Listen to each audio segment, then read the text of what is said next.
مولاي صل وسلم دائما. عورت کا معنی کیا ہے؟ لفظ عورت جو ہے اس کا معنی یہ ہے پوشیدہ اور چھپی ہوئی چیز. یہاں اللہ پاک نے جو میں نے آیت مقدسہ تلاوت کی ہے سورہ احزاب کی آیت نمبر 33 کا حصہ فرمایا وَقَرْنَ فِي بُيُوتِكُنَّ. ان عورتوں کو چاہیے کہ یہ بلا ضرورت اپنے گھر سے نہ نکلیں, اپنے گھر میں اپنے آپ کو روکیں. آگے لفظ بولے گئے ہیں بلا ضرورت عورتوں کا ادھر ادھر نکلنا کرنا. فرمایا وَلَا تَبَرَّجْنَ تَبَرُّجَ الْجَاهِلِيَّةِ الْأُولَىٰ. اوے ماڈرن دور میں رہنے والوں, 21ویں صدی میں آنکھیں کھول کے چلنے والوں, کمپیوٹرائز دور کی پیدائش آپ سمجھتے ہیں ہم بڑے ماڈرن اور اگلے دور میں پہنچ چکے ہیں. قرآن کیا کہتا ہے؟ جو اس بے حجابانہ اپنی بچیوں کو باہر نکالے گا وہ اگلے دور میں نہیں گیا, وہ جو پہلے جاہلیت کا زمانہ گزر چکا نا پچھلا پتھر کے قریب, وہ اس میں جا پہنچے. یہ ماڈرنیشن نہیں ہے, یہ جدت نہیں ہے, یہ جہالت ہے, یہ تاریکی ہے.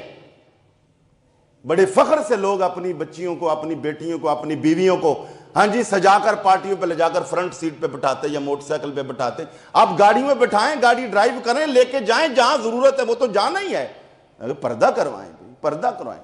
حضرت زینب رضی اللہ تعالیٰ سیدہ بی بی فاطمہ کی صاحبزادی سبحان اللہ, ان کے ہمسائے تھے سامنے رہتے حضرت یحییٰ بن معین, فرماتے ہیں میں 15 سال حضرت کا سیدہ زینب کا ہمسایہ رہا ہوں, منہ تو منہ رہا, ہاتھ تو ہاتھ رہا, کبھی برقعے میں نہیں دیکھا. 15 سال کسی گھر کے سامنے رہے, آپ اندازہ لگا لیں کہ کبھی نظر پڑ ہی جاتی. پیارے آقا انہیں جی بڑا اعتماد ہونا چاہیے جی, بڑا اعتماد ہونا چاہیے. یہ کیا ہے؟ مجھے اور آپ کا اپنی بیویوں اور بیٹیوں اور بہنوں پہ بڑا اعتماد ہے, تو رسول پاک کو اعتماد نہیں تھا. پیارے آقا علیہ السلام تشریف فرمائیں, سیدہ عائشہ صدیقہ سبحان اللہ جن کے تقوی پر فرشتے بھی رشک کرتے ہیں, جو سیدنا صدیق اکبر کی صاحبزادی پیارے آقا علیہ السلام کی سب سے چہتی بیوی ہیں سبحان اللہ. قرآن میں جن کی پاکیزگی کے تذکرے آئیں, میرے آقا کریم کے پاس بیٹھی ہیں, ادھر تھے حضرت عبداللہ بن مکتوب نابینے صحابی آ گئے, جیسے جیسے پاس ہے حضور نے میں عائشہ پردہ کر لو. عرض کہا یا رسول اللہ یہ تو عبداللہ بن مکتوم ہے, انہیں نظر نہیں آتا, نابینے ہیں. فرمایا انہیں نظر نہیں آتا, آپ کو تو آتا ہے نا, وہ اندھے ہیں, آپ تو اندھی نہیں ہے نا.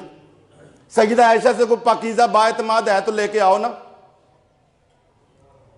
حضرت خواجہ جنید بغدادی سے کسی نے پوچھا حضور ایک آدمی کے پاس خاص قسم کا فن ہے, بیٹی کو ٹیوشن پڑھانا چاہتا ہوں, اکیڈمی بھیجنا چاہتا ہوں, یہ آج کی اصطلاح ہے جان کے بول رہا ہوں, اس کے پاس پڑھنے کے لیے بھیجنا اجازت ہے؟ فرمایا یہ دیکھ لے, مسئلہ سن لے.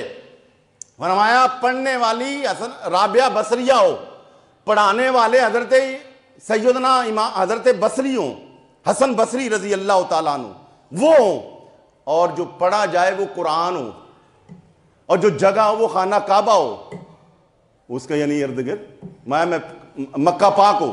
میں پھر بھی میں نہیں کہوں گا کہ تنہائی کے اندر وہ پڑھیں, اسلام اجازت نہیں دیتا. بڑے حیران ہو, میرے پیر صاحب نے جی ساڑھے اپنے قاری صاحب نے مولوی صاحب, میں کہا چلو دامی کراما کلی تعویذ لے آواں. کوئی قاری صاحب, کوئی پیر, کوئی شیخ کتنا کیوں نہ ہو, تنہائی کے ساتھ عورتی دم کروانے جائے, مسئلہ پوچھنے جائے, یہ غلط.